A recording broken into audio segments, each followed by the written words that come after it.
please subscribe and don't forget to press the bell icon to get notified whenever we upload a new video.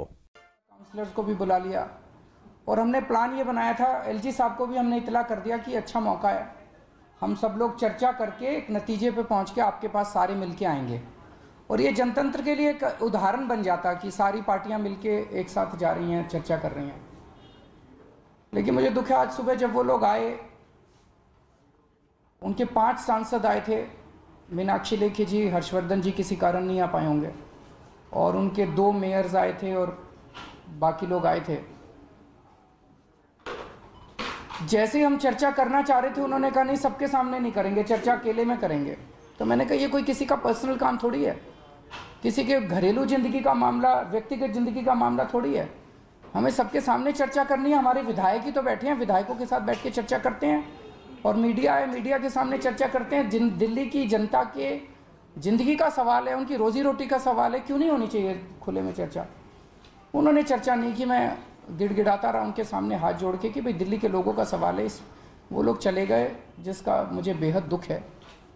वो बार बार एक ही मुद्दा उठा रहे हैं, 351 सड़कें, 351 सड़कें, 351 सड़कें। मैं ये कहना चाहता हूं कि पहली चीज तो 351 सड़कों पे सीलिंग नहीं हो रही। एक भी, मैं बीजेपी वालों को, दिल्ली के लोगों को कहना चाहता हूं कि 351 में से एक भी सड़क पे एक भी दुकान सील हुई हो तो मेरे को एड्रेस बता दो, मैं होके आऊंगा। ये वो 351 सड़कों का मुद्दा नहीं है ये सीलिंग का, लेकिन वो 351 सड़कों का भी समाधान निकाल रहे हैं हम लोग। 351 सड़कों पे उनका सर्वे करा के उनकी रिपोर्ट तीनों नगर निगमों को, दिल्ली सरकार को देनी थी, उन्होंने अभी तक रिपोर्ट नहीं दी। कल भी तीनों कमिश्नर्स को सत्येंद्र जैन ने, यूडी मिनिस्टर होने के नाते, तीनों कमिश्नर्स को कल भी बुलाया था। कल भी वो 2 दिन का टाइम लेके गए हैं, बुधवार तक का, कल तक का। उन्होंने कहा है जी 2 दिन में हम रिपोर्ट देंगे। उसके बाद इन 351 सड़कों का यूज जो है वो चेंज करने के पहले हमें सुप्रीम कोर्ट की परमिशन लेनी है। सुप्रीम कोर्ट में दिल्ली सरकार को जाना है, लेकिन वो जाएगी सर्वे रिपोर्ट के बेसिस पे। ये सर्वे रिपोर्ट ही नहीं दे रहे, तो वो इन्होंने कल तक का टाइम मांगा है। कल तक अगर ये देते हैं तो हम तुरंत सुप्रीम कोर्ट में इसको लेके जाएंगे। लेकिन फिर से मैं बता दूं, 351 सड़कों का मुद्दा ये नहीं है बिल्कुल। मैं अब यहाँ से निकल के, मेरे को अभी पिछले कुछ दिनों में खबर मिली है, कई जगह जो सीलिंग हुई है वहाँ पे ना तो कोई नोटिस दिया जा रहा है, ना कोई बताया जा रहा है, कारण बताया जा रहा है। आज मैं दिल्ली की जिन जिन मार्केट्स में सीलिंग हुई है, कई मार्केट्स में यहाँ से निकल के अब सीधा जाऊँगा, कई मार्केट्स के अंदर व्यापारियों से मिलूँगा, उनसे समझने की कोशिश करूँगा। और इन द मीनवाइल हम लोग तैयारी कर रहे हैं कि अगर तो मास्टर प्लान में और कानून में ऑर्डिनेंस लाके केंद्र सरकार या एलजी साहब कर देते, बहुत अच्छा था। बहुत ज़्यादा टाइम लगा लिया इन्होंने। अभी भी पता नहीं, कल भी जब हमारे एमएलएस गए, एलजी साहब ने कहा हाँ मैं मानता हूँ कि मुझे ही करना है, मैं मानता हूँ कि केंद्र सरकार को करना है, तो करते क्यों नहीं? फिर जल्दी करना चाहिए, इतनी सीलिंग और हो रही है।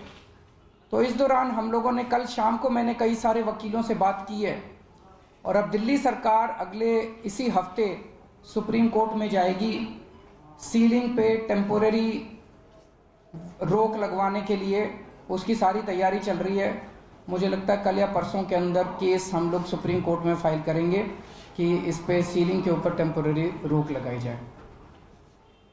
सर, बीजेपी के जो लोग आए उनका कहना है कि आप लोगों ने उन्हें बेहद जलील किया, आपकी पार्टी के विधायकों ने उन्हें जलील किया, महिलाओं से बदतमीजी करी।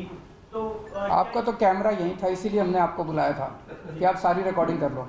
वो झूठे आरोप लगाएंगे, दिखा दो मेरे को। किसी विधायक ने बदतमीजी की हो, अभी निकाल दूंगा मैं पार्टी से। सर, आपको लगता नहीं कि जो राजनीति हो रही है उसके बाद कोई समाधान इतनी जल्दी निकलने वाला नहीं है? क्योंकि उनका अलग कहना है, आप लोगों की बात अपना अलग पक्ष है। बैठ के बात करो ना। जनतंत्र में समाधान बातचीत से निकलते हैं। आज आपके सामने मैं उनसे बार बार कह रहा था कि नहीं कह रहा था कि बैठ जाओ बात करते हैं, बैठ जाओ बात करते हैं। इसलिए अगर मैं अकेले में मिलता ना उनसे, बाहर निकल के कहते केजरीवाल ने ये कहा, कि झूठे सच्चे झूठे आरोप लगाते। आपके सामने खुले के अंदर सारे कैमरे के बीच में दिल्ली की सीलिंग का मामला क्यों नहीं चर्चा होनी चाहिए? होनी चाहिए चर्चा, खुले में चर्चा होनी चाहिए। बीजेपी क्यों इंटरेस्टेड नहीं है? जो धक्का मुक्की हुई और हमने भी देखा कि बाहर नारेबाजी भी हुई, मुर्दाबाद वगैरह, और काफी सारे विधायकों ने उनको घेर के और मतलब रास्ता रोका था, उसके बारे में आप मुझे आइडिया नहीं है क्या बाहर क्या। अरविंद जी, बीजेपी क्यों इंटरेस्टेड नहीं, आपको क्या लगता है, प्रॉब्लम क्या आ रही है? ये तो वही लोग बताएंगे जी क्यों, क्योंकि दिल्ली के व्यापारी इतने दुखी हैं, दिल्ली के लोग इतने दुखी हैं, सारी मार्केट्स के अंदर इस तरह से सीलिंग का वो चल रहा है, कहर चल रहा है। इसके बावजूद अगर केंद्र सरकार, एलजी साहब, बीजेपी इसके ऊपर तुरंत कार्रवाई नहीं कर रहे, ये बहुत खेद की बात है। सवाल ये है कि जो सर्वे रिपोर्ट की बात हो रही है, आपको लगता है कि काफी पहले ही आ जानी चाहिए थी, लेट लतीफी की गई? हमने कम से कम 8 रिमाइंडर हमने भेजे हैं इन लोगों को, 7 रिमाइंडर भेजे हमने, और उसके बावजूद भी नहीं दे रहे।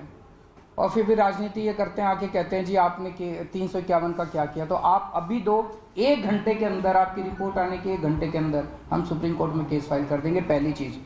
दूसरी चीज, आप मुद्दा भटका रहे हो। 351 सड़कों का सीलिंग से कोई लेना देना नहीं है, कोई लेना देना नहीं है। उन 351 सड़कों पे सीलिंग नहीं हो रही, सीलिंग इन 4 मुद्दों पे हो रही है। सर मेरा यही सवाल है कि ये जो 351 वाला सड़कों वाला जो इशू है, ये जनता को भी भ्रमित कर रहा है कहीं न कहीं।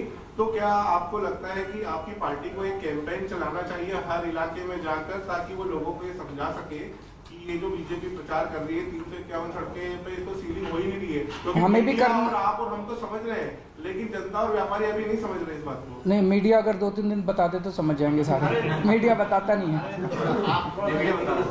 आज आपने कहा लॉयर से बात हुई है, तो जिस तरीके से अरविंद केजरीवाल को आप यहां सुन रहे थे, प्रेस कॉन्फ्रेंस कर रहे थे और अपनी बात वो रख रहे थे सीलिंग को लेकर, इससे पहले सीलिंग की कार्रवाई रोकने के लिए बुलाई गई बैठक हंगामे के बाद खत्म हो गई और आम आदमी पार्टी और बीजेपी के बीच जमकर नारेबाजी हुई। बीजेपी का दावा है कि आप विधायकों ने बीजेपी सांसद मनोज तिवारी को बोलने से रोक दिया, जिसके बाद दोनों तरफ से नारेबाजी शुरू हो गई। सीएम केजरीवाल के घर पर बुलाई गई इस बैठक में मौजूद बीजेपी नेता बैठक छोड़कर चले गए। ये बैठक सीलिंग की समस्या के समाधान के लिए हो रही थी।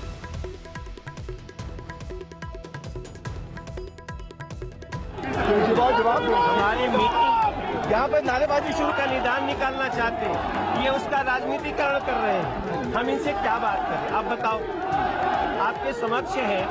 इनको हमने मीटिंग के लिए समय मांगा था, ये पूरा ड्रामा तैयार कर रखे हैं। ऐसे मीटिंग होती है क्या मुख्यमंत्री से? ये गंभीर नहीं है समस्याओं पे, इसलिए यहाँ हम कोई झगड़ा करने नहीं आए हैं। हम शांति से निकल जाएंगे, जब ये शांति से बैठ के बात करेंगे हम बात करेंगे। तो सीलिंग के मुद्दे पर आम आदमी पार्टी और बीजेपी नेताओं की बैठक के बाद बीजेपी नेता विजेंद्र गुप्ता और मीनाक्षी लेखी ने बैठक में बदसलूकी का आरोप लगाया। बीजेपी नेताओं का आरोप है कि सीलिंग के मुद्दे पर बैठक के नाम पर आम आदमी पार्टी के नेताओं ने नारेबाजी और धक्का मुक्की की।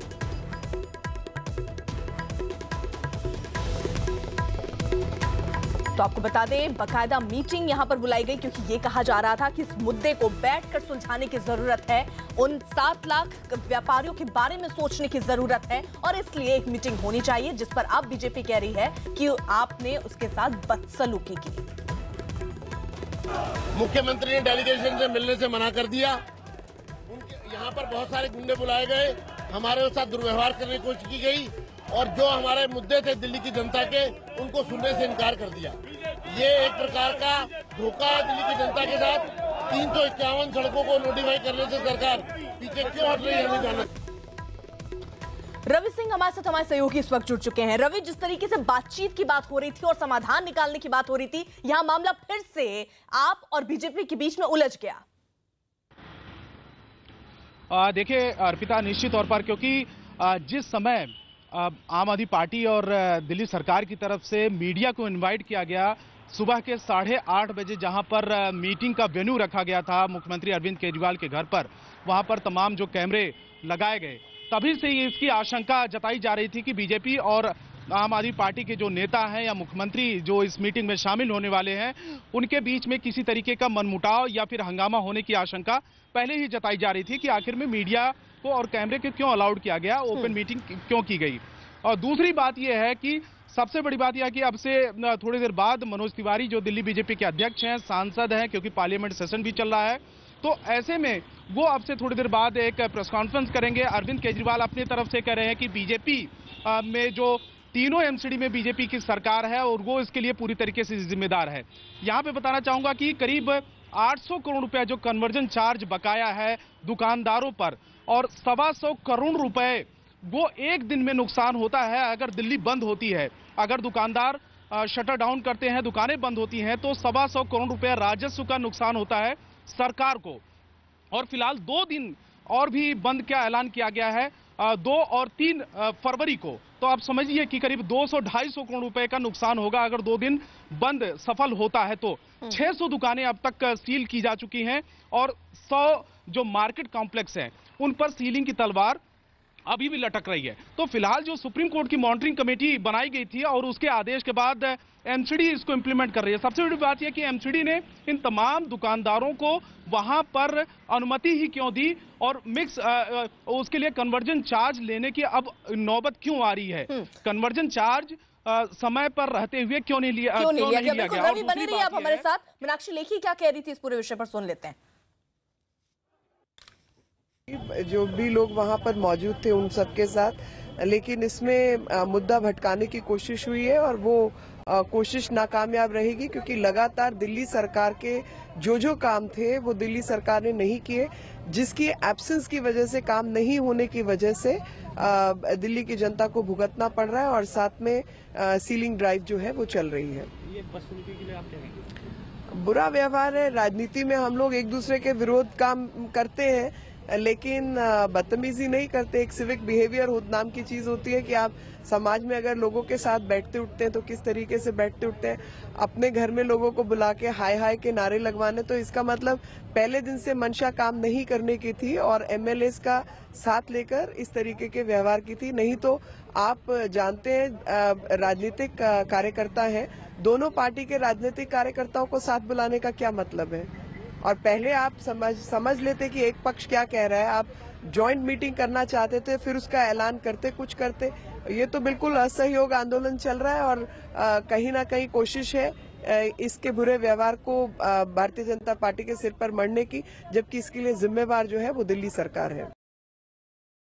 रवि सिंह हमारे साथ, हमारे सहयोगी लगातार जुड़े हुए हैं। रवि, जिस तरीके से अभी प्रेस कॉन्फ्रेंस कर रहे थे अरविंद केजरीवाल और कह रहे थे 351 सड़कें उसका कोई मुद्दा ही नहीं है, लेकिन 351 सड़कों पर आखिरकार क्या वो कहेंगे, क्योंकि सरकार ने अभी नोटिफाई नहीं की उन सड़कों को, केंद्र सरकार को ही नहीं सौंपा। आखिरकार क्या स्टैंड, क्योंकि केजरीवाल भी कुछ करते नजर नहीं आ रहे। एक दूसरे पर आरोप मढ़ने से क्या समस्या का समाधान निकलेगा?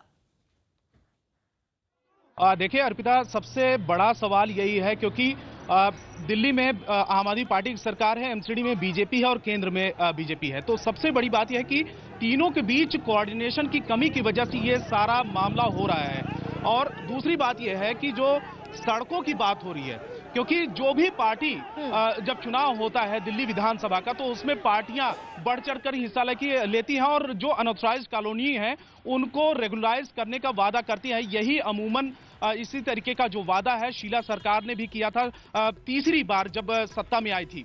पिछली बार जब चुनाव हुआ दिल्ली विधानसभा का, तो आम आदमी पार्टी ने इसी तरीके का वादा किया कि यहाँ पे रेगुलाइज किया जाएगा। ये रेगुलाइज करने का मतलब ये होता है कि सीलिंग की तलवार या फिर बुलडोजर वहां पर नहीं चलेगा। लेकिन सबसे बड़ी बात यह है कि वहां पर रेगुलाइज करने के लिए तमाम जो बेसिक एम्यूनिटीज है, वहां पर जरूरी जो सुविधाएं हैं, बिजली, पानी, सड़क, पार्किंग से लेकर नालियां और तमाम चीजें हैं, उनको मुहैया कराने की जरूरत होती है। उसके लिए एक लंबा चौड़ा बजट की जरूरत होती है, जो केंद्र से, एमसीडी से और दिल्ली से, तीनों जगह से लेने की जरूरत होती है। लेकिन कोऑर्डिनेशन की कमी की वजह से ही ये तमाम जो दुकानदारों पर सीलिंग की तलवार लटकी हुई है।